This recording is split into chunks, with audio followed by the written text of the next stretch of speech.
Welcome back to the NECBL Network for game number 32 of the 2022 NECBL season between the Danbury Westerners and the Valley Blue Sox. Kyle DeSantis and Jeremy Goldstein on the call. For the Blue Sox, after a leadoff bloop single by Ramon Jimenez, Franco, Ludwig, and Casaleggio all down via the strikeouts.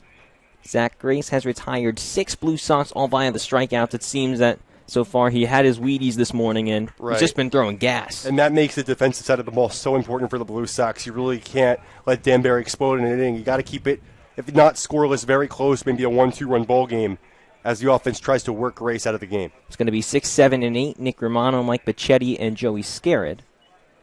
First pitch misses to the Westerner shortstop, 1-0. Romano hasn't played in the last couple of outings against the Blue Sox, but when he has, he's been very good defensively and hitting .281 in the year, so he's been a very productive player. Another pitch that just misses off the zone, 2-0. To the Yellow Jacket at the plate in Romano.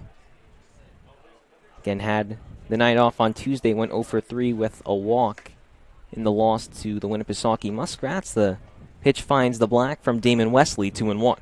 I feel like whenever the Blue Sox come here, the weather's always not that great. We finally have a beautiful day for baseball here at Rogers. Yeah, the sunny sky.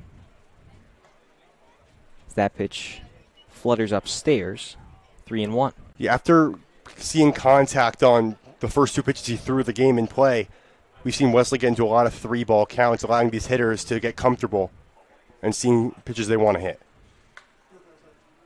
Foul to our right. Count now full.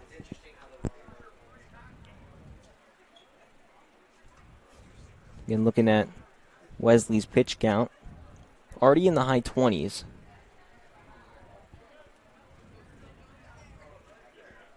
Was 26. That last one should be 27 as Romano works a leadoff walk.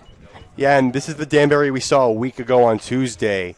The Westerners that are not chasing pitches, so Wesley has to really be on point, and he's thrown some really good pitches close, but Danbury's done a great job laying them off, and they get their leadoff runner on for the second consecutive inning. So after Romano reaches via the walk, the third walk so far that the Westerners batters have forced, it's Mike Bacchetti, first pitch breaking ball, catches the lower line for a strike, 0-1. A good start there. We also haven't seen a ground ball in this game, and Danbury had a lot of success on the ground ball, but if you're the Blue Sox, you want to keep getting those because odds are you'll benefit from it. Fly ball, right side. Ludwig in foul territory, running over Casaleggio as well. It's the second baseman who calls it off and snags it with the leather for out number 1. A great baseball IQ play there by Casaleggio. That's a very tough play for Ludwig, considering he doesn't really have a good sense of direction towards where that's going to go, but Casaleggio can see it and run forward towards it all the way. So he had the best shot at that ball the entire time, and he's able to make a huge catch for the first out of the inning. Now a double play could end this one. So Joey Scarrett steps in. Had a major night on Tuesday in the 21-2 victory. First pitch breaking ball is held off. 1-0. Yeah, I like the fact that Wesley's attacking low now, too, because Danbury was laying off a lot of the high pitches back in the first. You're likely to get a ground ball if you pitch it low. Pickoff attempt over to first. Great snag there by Ludwig on the bounce. He tripped on over, but kept it in front. I'm getting scared. Had one of the really good days a couple days ago. Hopefully Valley can make the adjustments to get the catcher out and they're DHing.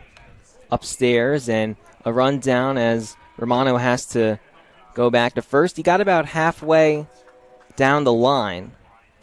But one look from Danny Melnick, and he had second thoughts. Yeah, he got lucky, too, because that throw was spiked a little bit. But nonetheless, I also think Romano stumbled. So I think both sides, didn't have the proper execution they wanted. So it just resets. We'll join back in at a 2-0 count. Runner on first in Nick Romano. One out after Mike Bacchetti popped out in foul territory first base side. High and tight to the DH and Joey Scarrett, 3-0. Again, we talked about Scarrett's night. It was 4 for 5, 4 RBIs, his first home run of the summer to center field. Also had an RBI double It's his best night in the Westerner uniform at the plate. And a called strike keeps this at-bat alive with a 3-1 count.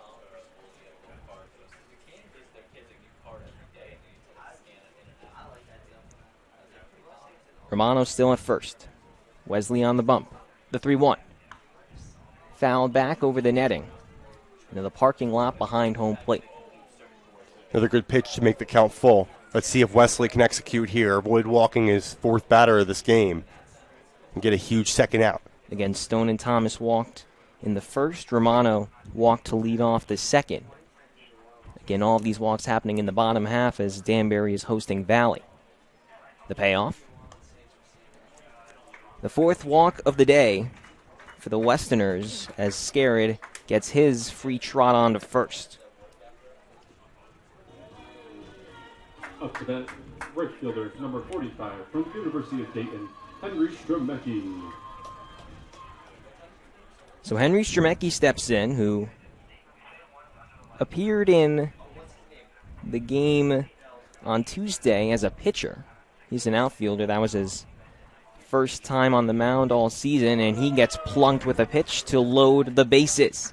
The hit by pitch is something that's plagued Blue Sox pitching all across the board, and it loads the bases with just one out there. Danbury's in a great spot in terms of trying to take the first lead of the game. Melnick goes out to talk with his pitcher in Damon Wesley now. As we set this scene, Henry Stromecki is on first after the hit by pitch.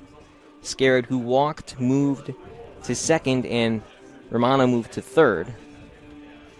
All of the base runners for the Westerners in this bases juice scenario have come via either a walk or a hit by pitch. I like this meeting by Coach Philip Guidry here. He's out there to calm down Wesley a bit. The top of the order is coming up. Love it in his last time. He is the only hit for Danbury, believe it or not. It was a double down the right field line, first pitch he saw.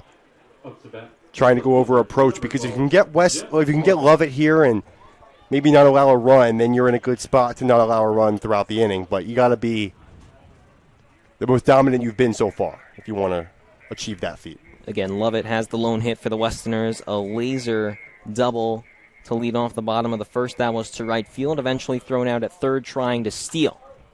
First pitch popped back. Melnick is going to watch it sail out of play. That's still good. You're getting ahead if you're Wesley 0-1. Still have some good pitches to make, but that's a good rebound from the hit by pitch. So Lovett down in the count. It is 0-1. The bases are still loaded. Lovett going into this one now he's hitting 305, 7 RBIs, no home runs. He's hitting 033 or 333 against this pitcher. Little blooper left side. Foul. And now you got some room to mess around if you're Wesley, ahead 0-2 on the leadoff hitter, but Lovett's somebody who puts the ball in play a lot. Again, after the bottom half, the Westerners lineup loaded the bases with their patience at the plate. It's the top of the lineup that has to try and bring home some of the runners. The 0-2 pitch. Line foul, first base side. Yeah, just a bit out in front of that, so Lovett's obviously going to make the adjustment on that pitch you just saw. You got to mix up the locations now if you're Wesley.